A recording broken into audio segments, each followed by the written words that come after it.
자, 암호 프로토콜 관련된 소개를 하고 있습니다. 그래서 암호 프로토콜이 뭔지 소개를 해드렸고, 또 키 확립 프로토콜이라는 예제를 가지고 프로토콜이 어떻게 잘못 만들면 어떤 문제점들이 있다는 것도 좀 보여드렸고, 그런 프로토콜을 만들 때 기본적으로 많이 사용되는 기법들이 몇 가지 있는데, 그런 기법들에 대해서 설명드렸어요. 여분 정보라든지 또 네이밍 기법이라서 사용자들의 식별자를 암호문에 넣어서 뭔가 의미를 좀 더 추가시켜주는 그런 기법, 그리고 메시지의 최근성을 보장하기 위한 타임스탬프, 난스, 카운트 기법들을 설명드렸고, 또 우리가 프로토콜 통해서 안전성을 만족하려다 보면 여러 가지 이제 신뢰관계들을 논할 수밖에 없는데, 그런 암호 프로토콜에서의 신뢰관계가 뭔지도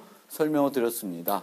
그래서 오늘은 그 암호 프로토콜 소개를 이 안전성과 효율성 관련된 얘기를 함으로써 끝을 내고자 합니다. 그래서 암호 알고리즘도 그렇고 암호 프로토콜도 그렇고 그 원래 프로토콜이 그 만족해야 되었던 요구사항이 있을 테고요. 그 요구사항이 충족이 안 되면 프로토콜로서 그 역할을 못하겠죠.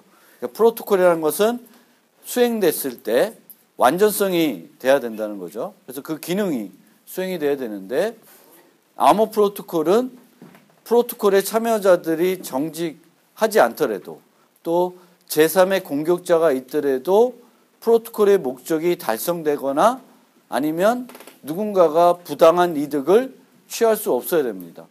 그래서 이 안전성에 대한 논하는 것이 상당히 중요해지는데, 이 암호 알고리즘의 경우에는 그 목적이 되게 단순하다 그러면 한 가지다 뭐 이런 정도로 우리가 조금 그 목적이 되게 제한적이다라는 거예요. 그러니까 암호 알고리즘 하나 있으면 얘는 목적은 비밀성을 만족시키는 게 목적이에요. 그렇죠? 비밀성을 만족시키는 게 목적이고, 그 비밀성이 만족되냐 안 되냐를 따져보면 안전성 논의가 끝납니다. 근데 암호 프로토콜이라고 하는 것은 그 프로토콜의 기능들이 여러 가지 있을 텐데, 인터넷 뱅킹이다. 그럼 인터넷 뱅킹이라는 프로토콜이 만족해야 되는 것들이 한두 가지가 아니겠죠. 근데 그런 것들이 다 만족이 안 되면, 하나도 만족이 안 되면 프로토콜로서 역할을 못하게 되죠. 그러니까 프로토콜의 안전성을 논하는 것은 암호 알고리즘 안전성을 논하는 것보다 훨씬 더 복잡해집니다. 왜? 요구사항이 더 많고 더 복잡할 수가 있기 때문에 그렇습니다. 사용자의 전자선거, 그럼 사용자가 누구를 투표했는지를 몰라야 된다. 그런 요구사항이 만족이 되는지, 또 그게 공격자들이 존재하더라도 그게 보장이 되는지, 그런 것들을 논해야 되기 때문에 암호 프로토콜의 안전성은 되게 논하기가 어려워집니다. 쉽지 않다라는 거예요. 그래서 암호 프로토콜은 그것의 보안 요구사항 뿐만 아니라 어떤 기능 요구사항을 합쳐서 모두 충족이 돼야 되는 거고, 그런 보안 요구사항들이 모두 충족됐을 때 우리가 안전한 프로토콜이라고 얘기합니다. 그래서 이 안전하기만 하면 되냐? 뒤에 얘기하겠지만 암호 프로토콜은 안전한 것만으로 부족하고 사용되는 응용에서 필요로 하는 효율성이 제공이 돼야 되는 거죠. 이게 안전하지만 이걸 쓰면은 인터넷 뱅킹 하는데 하루가 걸린다. 그럼 아무도 안 쓰겠죠. 그렇죠? 그럼 의미가 없는 거죠. 그래서 안전하기만 하면 안 되고 그 응용에서 요구하는 최소 수준의 효율성까지 갖춰야 되는 겁니다. 보통은 얘기했을 때 효율성이 높아지면 안전성은 낮아지고, 효율성이 낮아지면 그러니까 안전성이 높이면 효율성은 또 떨어질 수가 있는 거죠. 그래서 그런 문제가 있습니다. 그래서 안전성과 효율성은 상반관계다. 그러나 안전성 희생하는 것이 절대 용인될 수 없는 경우가 많죠. 인터넷 뱅킹 하는데 효율적인데 가끔 가다가 여러분들의 돈을 잃어버릴 수 있습니다. 그럼 쓰겠어요? 안 쓰겠죠. 그래서 그런 또 안전성을 우리가 희생하고 싶어서 효율성 높이려고 효율성을 높이려고 안전성을 희생할 수 없는 경우가 또 많이 있죠. 그래서 그런 거고요. 그러면 이런 암호 프로토콜의 안전성은 어떻게 증명하냐? 다양한 방법이 사용되고 있지만 되게 어렵다는 거예요. 그래서 이쪽 분야에서 이제 논문을 쓰면 아이디어는 10%, 증명하는데 90%의 시간이 걸린다고 그래요. 그만큼 이 안전하다는 것을 증명하기가 대단히 어렵다는 거예요. 아이디어는 내기는 오히려 쉬울지 몰라도. 그래서 보통은 어떻게 하냐? 제일 쉽기에는 지금까지 알려진 공격들이 여러 개가 있을 텐데 각 공격들마다 얘는 이런 이유로 안전하다. 이렇게 논하는 거예요. 근데 그런 것들은 한계가 있겠죠. 그러니까 보통은 증명하는데 알려진 공격에 대해서 안전하다라고 얘기하는 거예요. 그럼 알려진 공격에 대해서만 안전하면 프로토콜이 안전하다고 얘기할 수 있을까요? 하기가 힘들겠죠. 왜? 어떤 새로운 공격들이 나올지는 예측이 안 되는 거예요. 그래서 보통은 정보 보호라는 것이 이렇게 쫓기는 관계가 보통 돼요. 그러니까 알고리즘 또는 프로토콜을 만들면 누가 공격을 해요. 허점이 생기죠. 그럼 그걸 보완해. 그럼 또 그 보완을 또 누가 뚫어. 그럼 또 그걸 보완해. 그런 식으로 자꾸 진화되는 그런 형태로 많이들 프로토콜들이 발전하는 거죠. 그래서 우리가 프로토콜을 만들어 놓고 이 프로토콜은 100% 안전합니다. 라고 얘기하기도 대단히 어렵고 특히 또 어떤 문제가 있냐면 프로토콜 자체는 안전할지 모르는데 그 프로토콜은 구현이 돼야 되고 실제 사용이 돼야 되죠. 그럼 구현되고 사용될 때 구현을 잘못한다든지 사용을 좀 잘못한다든지 이럴 경우에 프로토콜 자체가 문제가 아니라 다른 부가적인 것 때문에 안전성이 문제가 될 수가 있습니다. 그래서 그런 것들까지 따지다 보면 여러 가지 힘들고요. 그래서 증명을 하는 경우에도 보통은 여러 가지 가정을 하고 이런 가정하에는 안전하다라는 형태로밖에는 증명이 많이 안 되는 경우가 많습니다. 또는 특정 요구사항에 대해서만 증명하는 경우도 많고요. 그래서 어쨌든 중요한 것은 이런 암호 프로토콜의 안전성을 논하는 것이 매우 어렵다. 그런 측면을 이해해 주시고 왜 어려운지는 여러분들이 쉽게 그 암호 알고리즘과 비교해 봤을 때는 차이가 있다는 걸 알 수 있겠죠. 요구사항이 워낙 다양하니까 만족시켜야 되는 것들이 많고 또 여러 가지 상황들이 있을 수 있으니까. 그리고 아까도 얘기했지만 프로토콜만 안전하다고 해서 전체 시스템이 안전한 건 아니에요. 서버, 클라이언트 해킹, 서비스 고부 공격 등 여러 가지 형태대로 또 아까 얘기한 것처럼 구현을 잘못해서 소프트웨어에 뭔가 허점이 있어서 그 프로토콜을 사용하는 서비스가 안전하지 않을 수도 있죠. 그래서 그런 문제들이 있습니다. 보통은 증명을 그럼 어떻게 하냐라는 것을 좀 간단히 설명드리면 보안 모델을 세우고 그 모델에서 안전하다는 걸 증명하게 됩니다.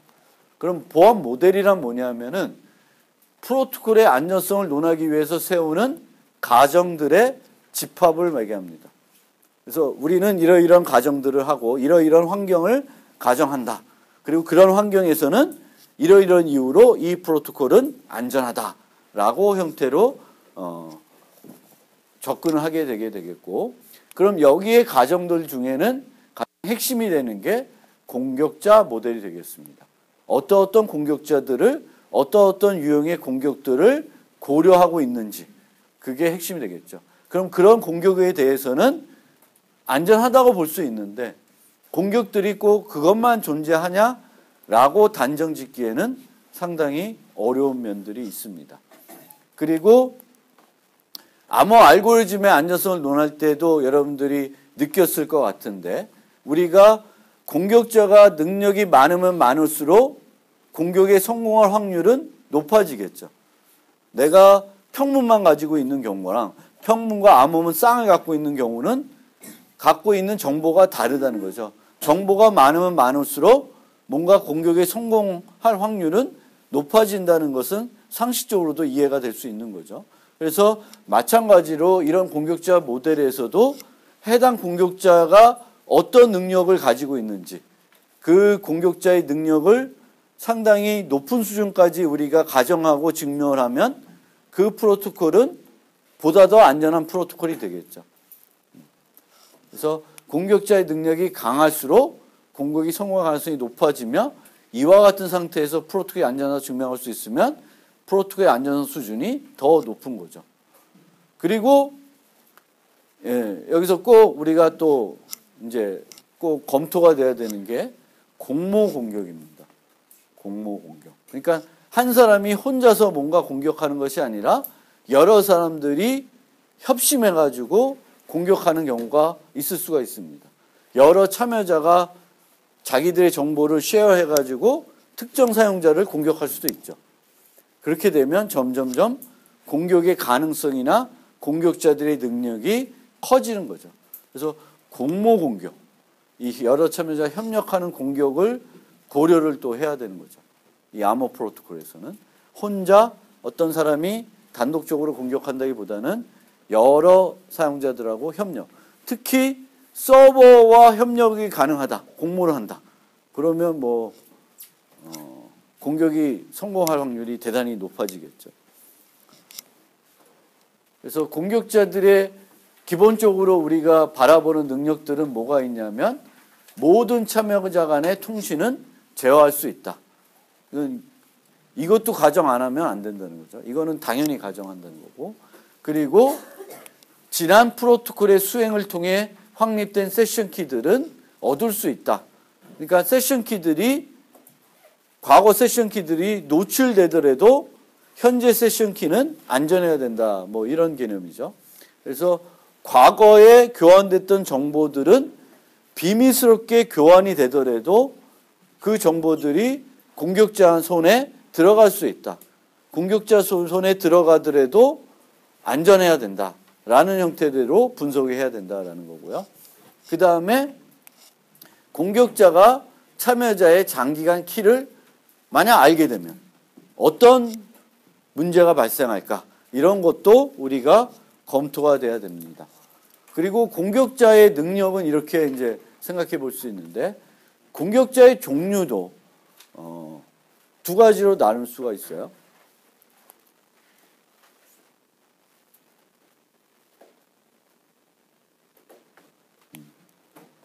이렇게 나누는 거 좀 그렇구나. 어쨌든 공격자의 종류는 크게 두 가지로 분류를 해볼 수 있는데, 하나는 그 프로토콜에 실제 참여할 수 있는 참여자가 공격자가 되는 거예요. 여러분들도 인터넷 뱅킹을 할 수 있죠.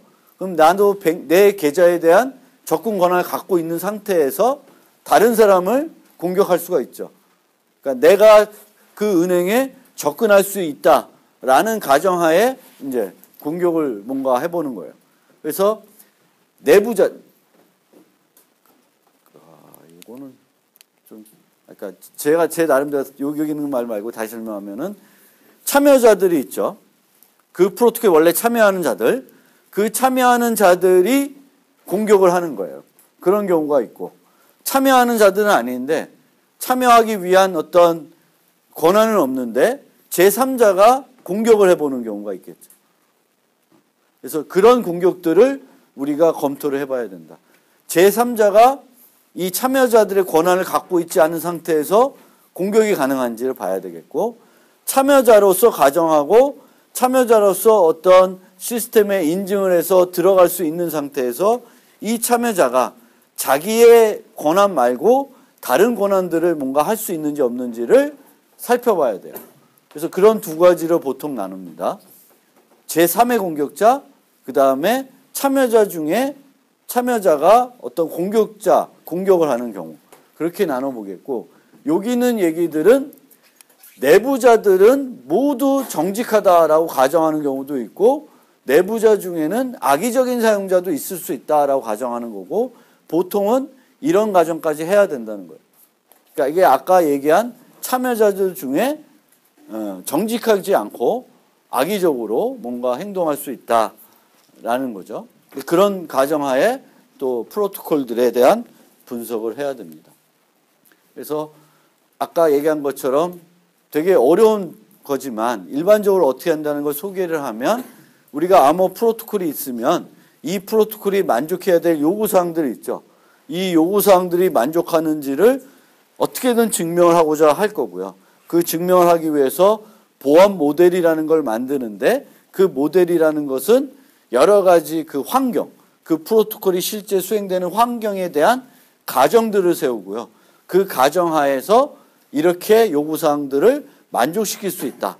또는 잘 알려진 공격에 대해서는 이러이런 이유 때문에 안전하다라는 것들을 이제 증명하는 형태대로 프로토콜의 안전성을 증명합니다. 그렇지만 여전히 프로토콜에서 만족해야 된 요구사항들이 단순하지가 않고 대단히 복잡하기 때문에 이것들을 증명하기가 상당히 어렵다라는 것을 좀 알아두시고요.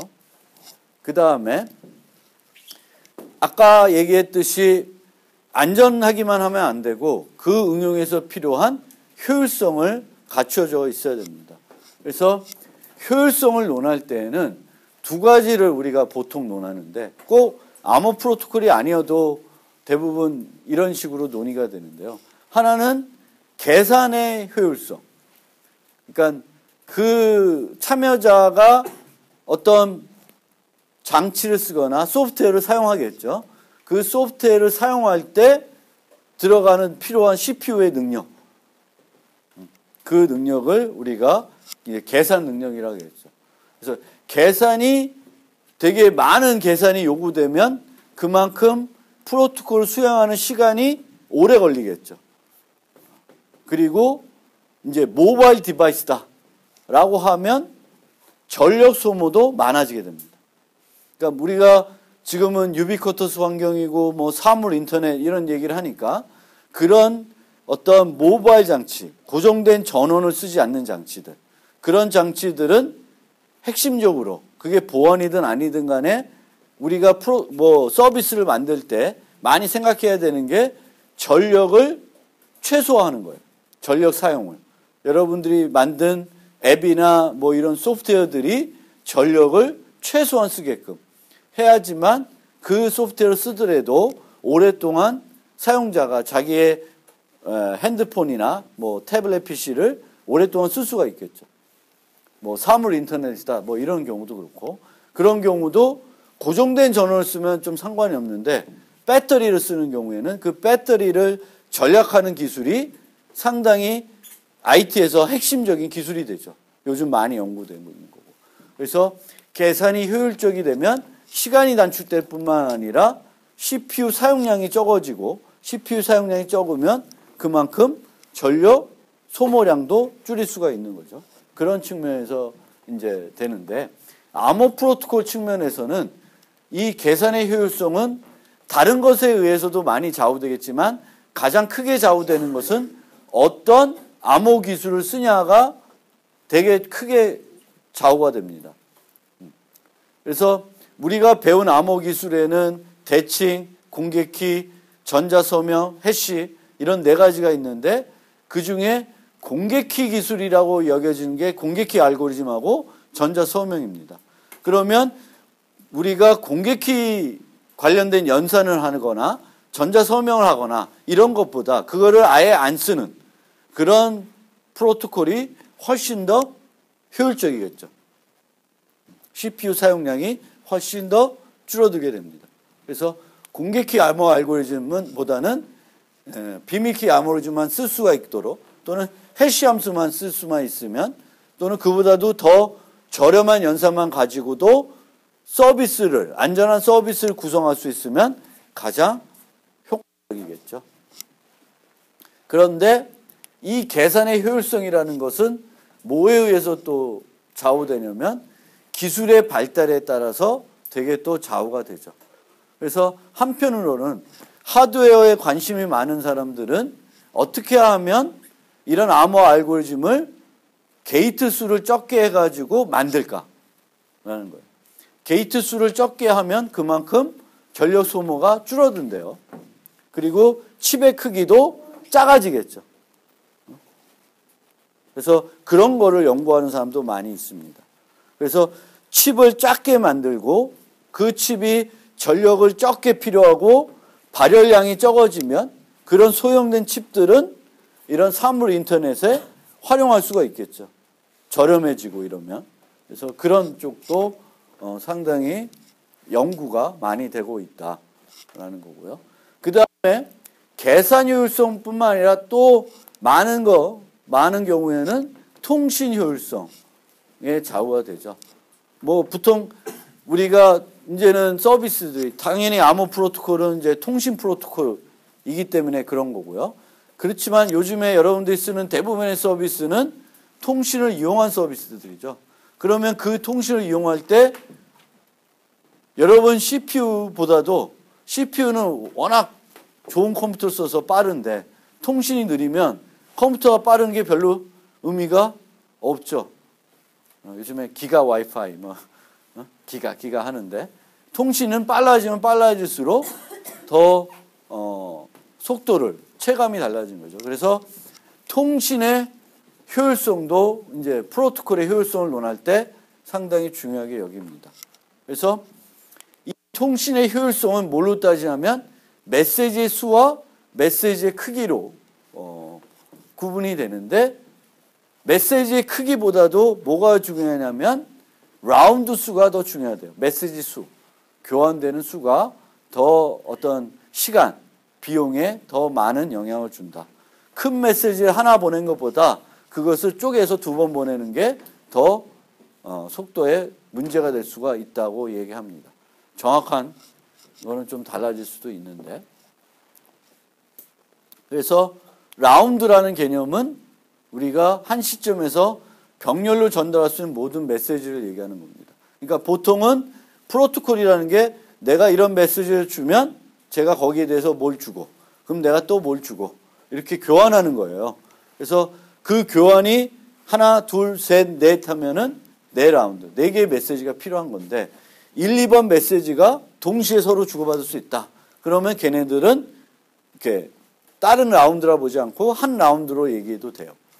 그래서 라운드 수를 왔다 갔다 하는 수를 줄이는 게 더 효과적이라고 얘기합니다. 메시지의 수보다. 그리고 여기 뒤에 나오겠고. 그래서 메시지가 서로 독립적이지 않으면 서로 다른 라운드가 이제 필요하게 되겠고요. 이런 효율성은 대부분 이제 유비쿼터스, 요즘의 모바일 그런 환경에서는 더욱 이제 효율성이 많이 요구되죠. RFID나 이런 뭐 그런 칩에 어떤 프로토콜을 돌리려면 제한적이겠죠. 그 RFID 칩에 들어가 있는 어떤 모듈들이 공개키 기술이 과연 거기에 들어갈 수 있는 건지, 인증서를 거기다가 저장해 놓을 수 있는 건지, 이런 한계들이 있는 거예요. 그래서 그런데 더 많은 영향을 줍니다. 그래서 단말의 특성에 따라 효율성이 매우 강조되는 경우가 있고, 특히 이동 휴대 단말, 즉 배터리를 쓰고 있는 그런 장치들은 이 효율성을 대단히 중요시 여깁니다. 그래서 에너지 어웨어 이런 개념을 많이 써요. 전력 소모량을 고려한 알고리즘 개발이 돼야 돼요. 그냥 알고리즘이 어떤 목적을 달성한다 해서 되는 게 아니라 그런 모바일 디바이스에서는 알고리즘이 될 뿐만 아니라 충분히 효율적으로 이루어져서 전력 소모를 적게 해야 되는 거죠. 그리고 단말보다도 서버에서 많이 하게끔 그런 식으로 합니다. 그래서 무선통신 기반 이동 휴대 단말은 전원이 매우 중요한데 전원 소모 중요한 것이 중요한데 전원 소모에 가장 많이 영향 주는 것은 이 세 가지 중에 무선 메시지 전송입니다. 왜 그럴까요?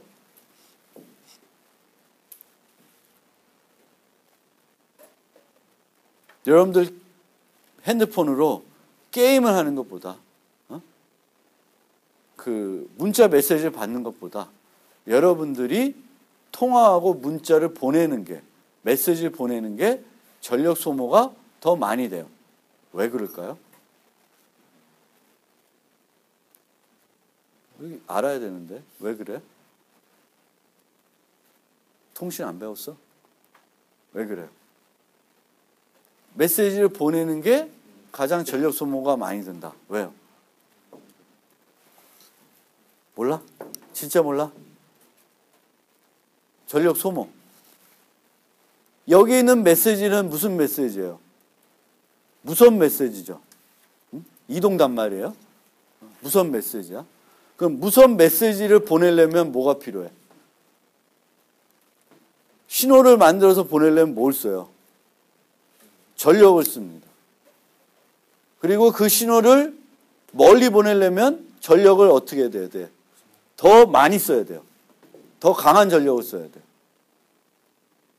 그러니까 무선을 메시지를 이 모바일 장치에서 내보내려면 여러분이 갖고 있는 파워를 가장 많이 쓰게 돼요. 받는 거야 그냥 오는 거 받는 거고 CPU야 뭐 하는 거예요. 물론 그래픽 작업 많이 하고 이런 거 하면 소모가 되겠지만 그것보다도 더 소모가 많이 될 수 있는 것은 여러분들이 통신을 많이 하는 거예요. 그것도 받는 것보다 여러분들이 보내는 걸 많이 하면. 뭐 전화하면 받기도 하고 여러분도 메시지가 나가겠지만 그래서 전력을 아끼려면 문자만 받아. 그래서 무선 메시지 전송이 가장 크다. 그러면 우리가 프로토콜 설계할 때 무선 메시지 전송을 가장 줄이는 게 효과적이겠죠. 그런 식으로 여러분들이 생각하면 되겠고 내부 연산을 또 줄이면 좋은데 내부 연산을 줄이는 방법은 몇 가지가 있어요. 많이 쓰는 기법이 연산 비용이 높은 거를 최소화하는 거예요. 공개키를 써야 된다. 최소화하는 거예요. 뭐 곱셈 연산을 해야 된다. 최소화하는 거예요. 뭐 부동소수 연산을 해야 된다. 전력 많이 사먹겠죠. 그냥 정수 연산한다. 덧셈 뺄셈이 더 빠른 거고요. 그래서 내부 연산들을 쓰되 그 내부 연산도 그 전력을 많이 쓰지 않는 간단한 연산들 가지고 처리하도록 바꾸는 거예요. 다음에는 또 하나 사용하는 기법인데 요즘은 조금 줄었는데 사전 계산하는 방식이에요. 사전 계산. 사전 계산한다. 무슨 얘기냐면 예전에 핸드폰 많이 쓰기 전에는 PDA라는 걸 좀 썼어요. 이 PDA라고 하는 것은 보통은 자체적인 앱이 있다기보단 내 PC에 있는 정보를 들고 다니는 그런 형태로 생각하시면 많이 썼어요. 그래서 얘는 들고 다니다가 집에 오면 꽂아. 그래서 또 싱크를 막 해요. 그 다음에 또 들고 다녀. 그러니까 싱크를 계속 하는 거지.